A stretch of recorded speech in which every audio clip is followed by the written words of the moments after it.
자, 우리 두 번째 시간 계속하도록 하십시다.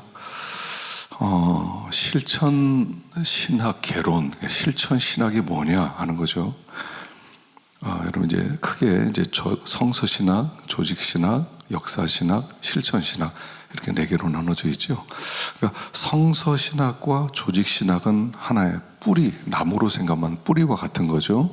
역사 신학은 어떤 줄기, 기둥과 같은 거고요. 그 다음에 그 실천 신학은 거기 이제 잎이 나고 꽃이 피워지는 것 이렇게 볼 수 있죠. 그래서 전체가 다 하나로 이렇게 볼 수 있는데 실천 신학은 모든 것을 통하여 이제 이 삶의 현장 속에서 또 우리 교회 현장 속에서 우리 성도들에게 직접적 유익이 되도록 돕는 모든 행위를 말할 수 있다 하는 것이죠.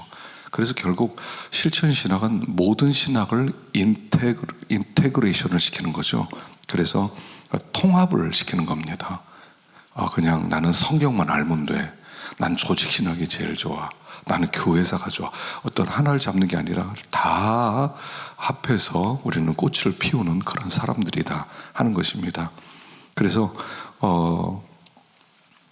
그 하나님의 그 충만하심, 모든 것을 통해서 하나님의 하나님 되심, 하나님의 충만하심이 이 교회에 나타나도록 하는 것이 우리 실천신학의 목표다 이렇게 할 수가 있죠. 그래서 우리는 성도 한 사람 한 사람을 말씀화시키고 또 신학화시키고 인격화시키고 그래서 그들로 하여금 건강한 공동체가 되게 하는 것이 우리들의 목표다 이렇게 볼 수 있어요. 자, 그 하나님의 계획은 뭐냐면 첫 번째 한 사람의 진정한 변화라는 겁니다. 한 사람의 진정한 변화. 그래서 유다서 1장 20절에 보면 아주 굉장히 중요하다고 생각하는데 사랑하는 자들아 너희는 너희의 지극히 거룩한 믿음 위에 자기를 세우며 성령으로 기도하며 하나님의 사랑 안에서 자신을 지키며 영생에 이르도록 우리 주 예수 그리스도의 긍휼을 기다려라. 믿음 위에 자기를 세워나가게 만드는 거죠. 그리고 그것을 위해서 성령으로 기도하고 사랑 안에서 자기를 지키고 영생에 이르도록 긍휼을 기다리는 주님의 오심을 기다리는 사람이 되게 하는 것이 하나님의 계획이다 하는 것입니다. 목회란 뭐냐면 사람을 변화시키는 거죠. 근데 사람은 어떻게 변화되냐면 말 몇 마디 해서 변화되는 것은 아니라는 겁니다. 우리가 자꾸 오해하는 것은 뭐냐면 내 설교로 사람을 변화시킬 수 있다고 생각하는 거죠. 물론 그런 확신은 필요합니다. 확신이 필요하지만 그 확신보다 더 중요한 것은 뭐냐면 내가 변화되는 거예요. 사람은 잘 안 변화돼요. 내가 나를 볼 때 어떻게 잘 변화됩니까? 저는 여기까지 오면서 정말 고민은 뭐냐면 내가 왜 이렇게 변하지 않느냐는 겁니다. 물론 오랜 시간을 이렇게 통해서 보면 여러 가지 면에서 많이 변했지요. 근데 변하지 못한 부분이 훨씬 더 많더라는 거예요. 그래서 목회는 뭐냐면 아주 쉽게 얘기하면 나를 변화시키는 거예요. 교인을 변화시키는 게 아니라 나를 변화시키는 거예요. 그래서 나를 변화시키기 위해서 씨름을 해야 돼요. 이렇게 하니까 내가 좀 변화되는 것 같다. 그걸 전하는 거예요. 지금은 우리가 자꾸 저는 기독교의 종교화를 굉장히 걱정하는데 지금 기독교가 종교화되고 있어요. 기독교는 생명인데 생명 빼놓고 형식만 남은, 내용은 빼놓고 그 껍데기만 남아있는, 그것만 강조하는, 말 가지고 다 하려고 하는, 지식만 있으면 사람이 변화된다고 생각하는 그런 종교화된 시대를 우리는 살아가고 있다라고 생각하거든요. 그래서 우리가 정말 생각해야 될 것은 뭐냐면 내가 변화되겠느냐는 겁니다. 내가 변화되면 교인도 변화될 것이고, 내가 변하지 않으면 교인도 변화되지 않을 것입니다. 그래서 변화시키는 것이 목회의 핵심인데, 남 변화시키려고 하지 말고 나 변화되는데, 그러니까 설교를 하더라도 내가 이 얘기해서 교인들을 가르쳐줘야겠다, 이거 소용이 없어요. 이 말씀이 나를 감동시키고 나를 깨뜨리고 나를 불태우고, 이 말씀이 나를 지금 변화시키고 있느냐, 그런 말씀만 전하게 될 때 교인들은 은혜를 받게 되고, 교인들도 변화되고자 하는 그런 마음을 좀 품게 될 것이다 하는 것이죠. 그래서 나를 변화시키는 것, 바로 그것이 목회다 하는 것입니다.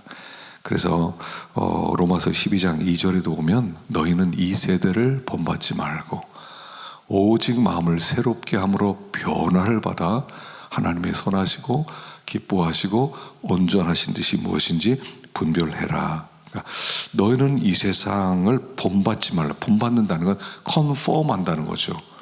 마음을 새롭게 함으로 변화를 받아, 트랜스폼, 영어로는 트랜스피겨 이렇게 나왔지만, 컨폼 하지 말고 거기에 적응하지 말고 거기에 대항해서 트랜스폼 되어라. 그래서 리폼 되어라. 신앙생활 이거예요. 컨폼 하지 말고 트랜스폼 되어서, 폼을 바꿔서 리폼, 날마다 새로워지는 것, 바로 그게 신앙생활의 핵심이다 라고 생각하죠. 그래서 어떻게 하면 나를 변화시킬 것인가, 변화되지 않을 때 그게 비상 걸린 거예요. 우리가 언제 더 철야를 해야 되고, 언제 금식을 해야 되고, 언제 더 엎드려야 되냐면, 내가 안 변한다고 느껴질 때, 내 마음 가운데 하나님이 느껴지지 않을 때, 하나님이 나와 함께 하시는 것 같지 않다, 아니면 함께 하신다는 확신이 좀 부족해지는 것 같다, 그럴 때는 정말 주님 앞에 엎드려야 될 때다 하는 것입니다. 자, 두 번째, 그럼 어떻게 변화되라고 하는 거냐, 변화의 목표와 뿌리는 뭐냐면 사랑이에요. 사랑. 그래서 예수님께서 하신 유명한 말씀, 마음을 다하고 목숨을 다하고 뜻을 다하여 주 너의 하나님을 사랑해라. 사랑해라. 이게 첫 번째고, 둘째도 내 이웃을 내 자신같이 사랑해라. 그래서 어떻게 변화되냐면, 첫째는 이렇게 변화돼야 돼요. 하나님을 더 사랑하는 나로 변화되는 겁니다. 어제보다 오늘 더, 오늘보다 내일 더 주님을 더 사랑하고 싶습니다. 여러분, 사랑이라는 것은 뭐냐면 갈망이에요. 갈망. 그분을 더 목말라 하는 것이 사랑이죠. 하나님을 더 목말라 하게 되는 거예요. 하나님이 더 많이 필요합니다. 그래서 하나님께 더 가까이 나가고 싶은 거죠. 그래서 사랑은 결국 어떻게 되냐면, 우리가 연애하다가 결혼하죠.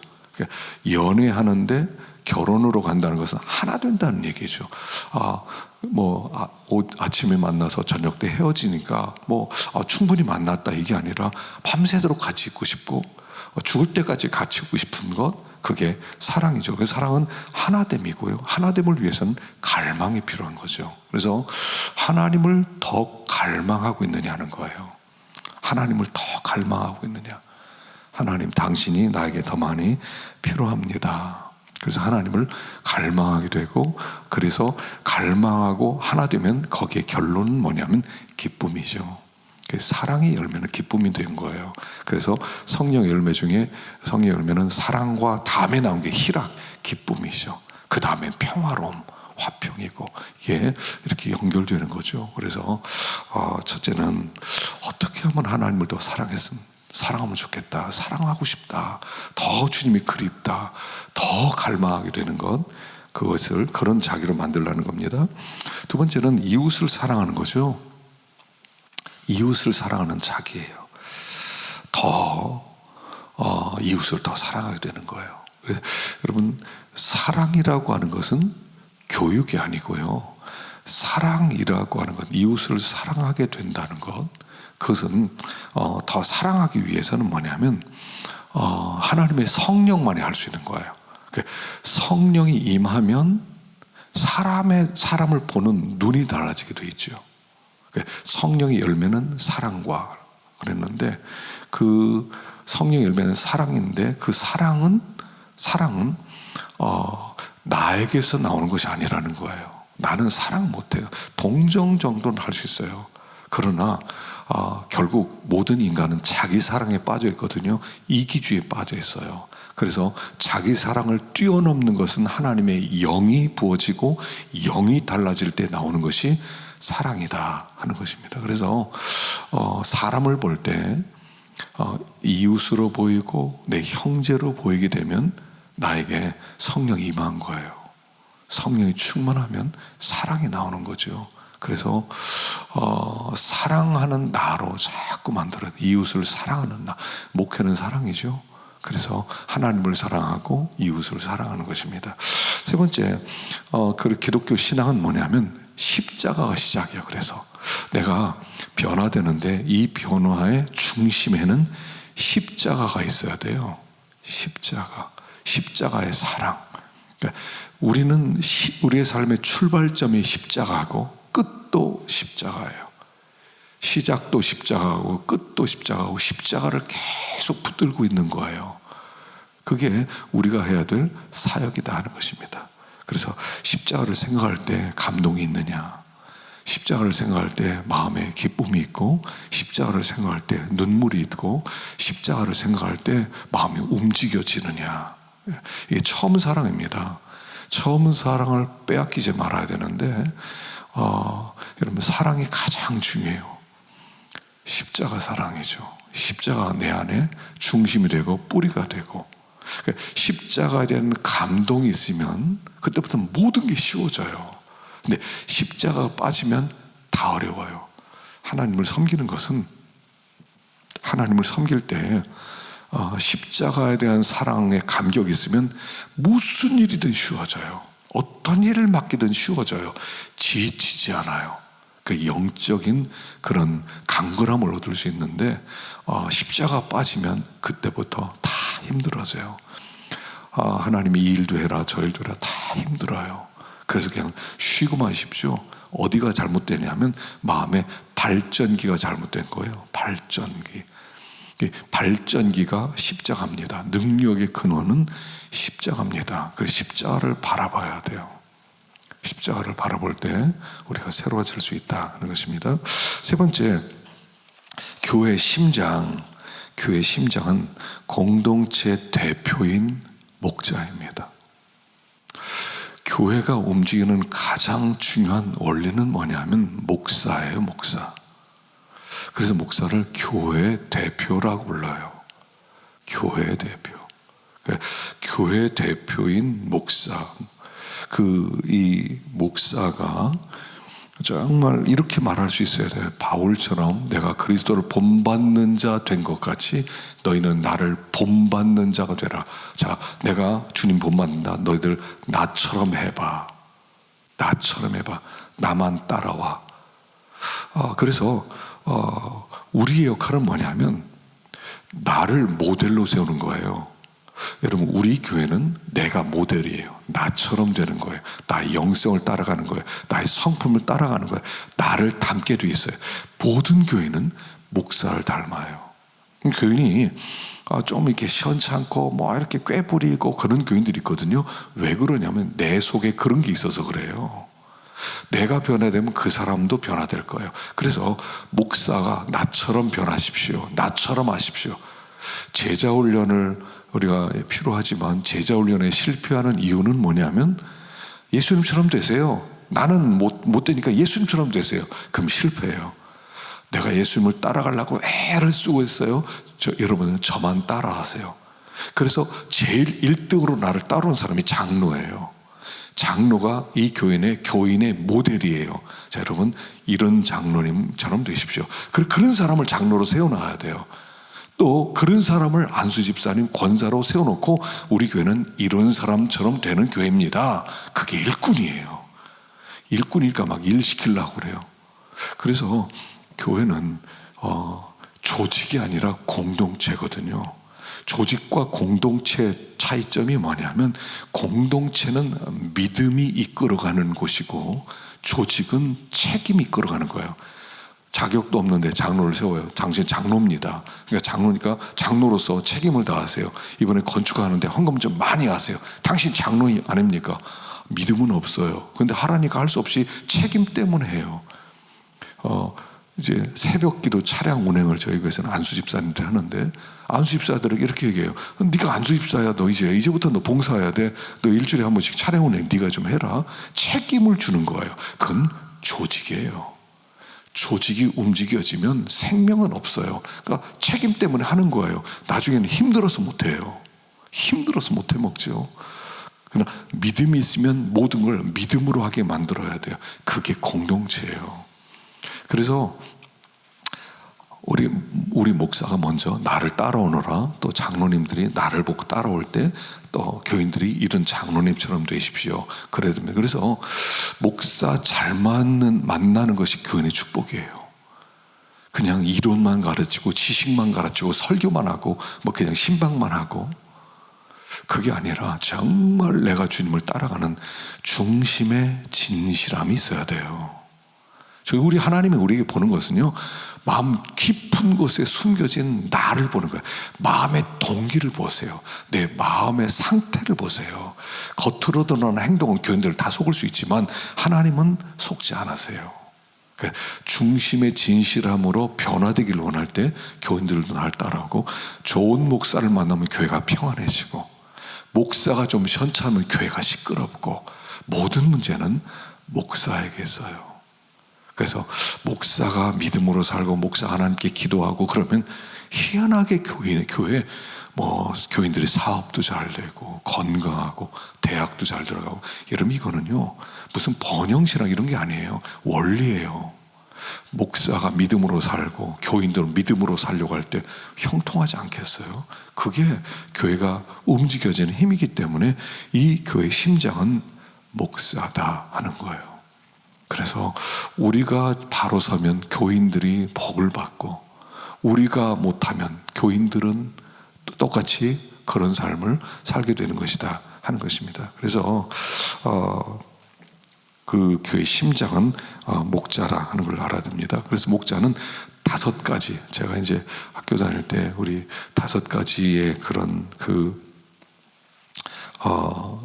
교훈이 있었어요. 교훈이 뭐냐면, 첫째, 신자가 되라. 자, 신자가 되라, 학자가 되라, 성자가 되라, 전도자가 되라. 그리고 목자가 되라. 이 5가지가 저희 다녔던 학교의 그런 교훈이었거든요. 자, 신자가 되어야 돼요. 첫째, 목사가 신자가 되어야 됩니다. 여러분, 신자가 되라는 것은 뭐냐면 회심했느냐 하는 거예요. 회심했느냐. 정말 구원받았어요? 특별히 모태신앙을 가진 사람들은 습관적으로 교회 생활을 하다 보니까 그냥 회심했다고 생각하는데, 진정으로 회심했느냐 하는 거예요. 주님을 만났느냐. 그래서 그 주님을 만나는 체험이 필요해요. 구원은 이론도 아니고 지식도 아니고 체험이에요. 그래서 우리 개신교에서, 개혁교에서 항상 3가지를 얘기하죠. 뭐냐면 노티티아, 아센수스, 피두시아 3가지예요. 그러니까 노티티아, 지식이 필요해요. 하나님을 아는 지식, 우리가 먼저 배워야 되죠. 성경 많이 읽어야 돼요. 또 묵상해야 돼요. 자, 그 다음에 피두시아입니다. 피두시아는 아센수스입니다. 아센수스는 뭐냐면 감정적 동의. 예수님이 하나님의 아들입니다. 그 하나님의 아들이 죄인인 나를 구원하러 왔습니다. 이 지식이에요. 근데 거기에 아센수스, 동의가 있어야 돼요. 진짜 난 죄인인데 주님이 나를 구원하기 위해 이 땅에 오셨다니, 나를 위해 십자가에 죽으셨다니. 그러면서 거기에 마음의 움직임이 일어나요. 정말 감사하다. 진짜 이게 사실이라면 엄청난 사건이다. 충격을 받는 거예요. 그게 아센수스예요. 그럼 주님을 만나는 충격이 있어야 돼요. 주님을 만나는 충격, 그게 아센수스예요. 그러니까 노티티아를 통해서 아센수스가 일어나요. 충격이. 옛날에 선교사님들이 와서 복음을 전하다 보면 그랬다고 그러죠. 예수를 믿으세요. 예수를 믿으면 구원을 받습니다. 예수님이 우리를 위해 이 땅에 오셨습니다. 전했어요. 근데 저녁이 됐는데 갑자기 선교사님 자려고 그러는데 웅성웅성거리는 소리가 들리더래요. 그래서 무슨 소린가 나보니까 사람들이, 동네 사람 다 모였더래요. 그래서 왜 모였냐고 그러니까 당신이 낮에 누군가 우리를 위해서 죽었다고 그러는데 그 누구냐고. 그런 일이라면 엄청난 사건인데 그 이야기 좀 자세히 좀 해달라고 사람들 모였다는 거예요. 그리고 복음을 증거하고 예수를 전했을 때 그들이 감동을 받으며 눈물을 치면서 가슴을 치면서 통곡하고 회개하고 구원받았다는 거죠. 아센수스예요. 아센수스.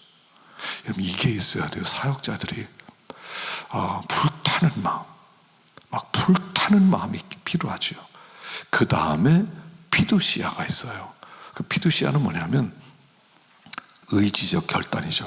주님, 이 주님이 나를 위해 죽으셨고 주님이 나를 구원하셨습니다. 이제 내 일생을 주님께 드립니다는 의지적 결단, 이 세 가지를 합해서 우리는 회심했다 하는 거라고 그랬죠. 그래서 우리가 정말 회심하는 사람이 돼야 돼요. 그때부터 믿음이 시작돼요. 이게 없으면 하나님의 역사가 없어요.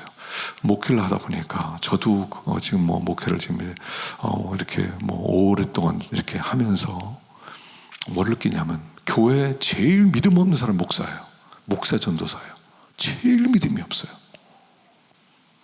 그냥 가르치기만 해요. 입술만 뻥긋뻥긋해요. 그래, 나에게는 진짜 믿음이 없어요. 그런 걸 많이 체험했어요. 교인들은 일생 동안 피틈으로 살려고 애를 쓰고 기도하고, 근데 이제 그런 훈련을 받지 못하고 그러면 믿음이 없어요. 목사가 제일 믿음이 없고요. 시험 제일 잘 된 사람 목사 전도사예요. 그래서 우리가 첫째는 신자가 돼야 돼요. 믿어야 된단 말이죠. 두 번째, 학자가 되라는 거죠. 학자가 돼야 돼요. 학자는 뭐냐면 늘 배워나가야 돼요. 너는 배우고 확신한 일에 거라. 확신한 일에 거라. 내가 뉘에서 배운 것을 알며. 자, 우리가 책 읽고 터득하는 것도 중요하지만 여러분, 이제 선생님이 필요해요. 선생님이 필요합니다. 멘토가 필요해요. 가끔씩 저에게도 이제 졸업한 다음에도 이렇게 질문하는, 여러 가지 묻는 그런 분들이 있어요. 제가 경험하고 아는 대로 이렇게 가르치기도 하고요, 전하기도 하는데, 우리가 계속 가르쳐야 되는 사람입니다. 우리가 계속 가르쳐야 되는 사람이기 때문에 뭔가를 계속 배워야 돼요. 우리가 말씀을 증거하기 위해서 많은 공부를 하죠. 계속 신선한 샘물을 교인들에게 나눠줘야 돼요. 진부해지지 않게 없어요. 기독교는 진부할 수가 없어요. 주님과 만나서 매일매일 교제하는데 어떻게 진부해질 수가 있겠어요? 그래서 계속 연구하고, 모르면 기도하고, 하나님께 묻고, 그래서 유레카 이런 게 자꾸 있어야 돼요. 유레카, 발견했다, 깨달았다, 이거구나. 강단에 설 때마다 이거다, 난 이걸 전할 거다는 분명한 게 있어야 돼요. 그래서 이걸 나는 꼭 전하고 싶다. 그래서 막 강단이 그리워지는, 빨리 강단에 서고 싶다. 내가 뭔가 발견하면요, 막 전하고 싶잖아요. 옛날에 지금 세상 떠나서 하영주 목사님, 막 강단 주일날 너무너무 기다려줬다는 거. 왜 주일날이 이렇게 빨리 안 오지? 내가 전해야 될 말씀이 있는데 너무 기다리게 된다는 거예요. 학자죠. 배우고 있는 사람이란 뜻입니다. 그래서 우리가 자꾸 배우는 일을 힘쓰고요, 죽을 때까지 배워야 돼요. 꼭 학위를 하라는 얘기 아니에요. 학위 공부도 필요하긴 해요. 여러분들이 도전을 받기 위해서 학위도 필요하지만 학위보다 더 중요한 것은 하나님에게서 배워야 돼요. 전 옛날에 이중표 목사님이 세상 떠났는데 한신교회 세우셨죠. 그분이 하나님이 나를 가르치셨다. 한신대를 나와서, 한신대, 저 아주 극진보 저 신학교를 왔는데도 얼마나 보수적으로 목회를 잘했는지 몰라요. 하나님이 나를 가르쳤다는 거예요. 하나님이 나에게. 그분의 말씀을 들으면 너무 은혜스럽기도 하지만 너무 유머스럽기도 하고 정말 영혼이 맑고 순수한 그런 분이셨어요. 학자가 되라 하는 것입니다. 세 번째는 성자가 되라. 그래서 여러분, 성자가 되어야 돼요. 우리가 끊임없이 해야 될 일은 악독과 모든 기만과 외식과 시기와 비방하는 말을 버리고, 이게 우리가 늘 해야 되는 거예요. 성자가 되란 말입니다. 우리 속에는 죄를 자꾸 하나님 앞에 내놓고 순종에 절하는 것입니다. 목회는요, 인격으로 하는 거예요. 목회는 말로 하는 게 아니에요. 말을 잘하면요, 큰 교회도 청빙 받을 수 있어요. 여러분 이제 청빙을 이제 하게 되면 할 수 있어요. 그러나 말 잘하는 건 얼마 못 가요. 잘 가르치면 한 10년은 통해요. 그러나 인격에 문제가 생기면 그때부터 삐걱거리기 시작해요. 그래서 아리스토텔레스가 얘기했죠. 로고스, 파토스, 에토스, 세 가지가 설득의 기술이다 그랬죠. 이게 있어야 된다는 거죠. 그래서 인격으로 목회하는 것이다 하는 것을 우리가 알았으면 좋겠습니다. 다음 시간에 계속하도록 하겠습니다.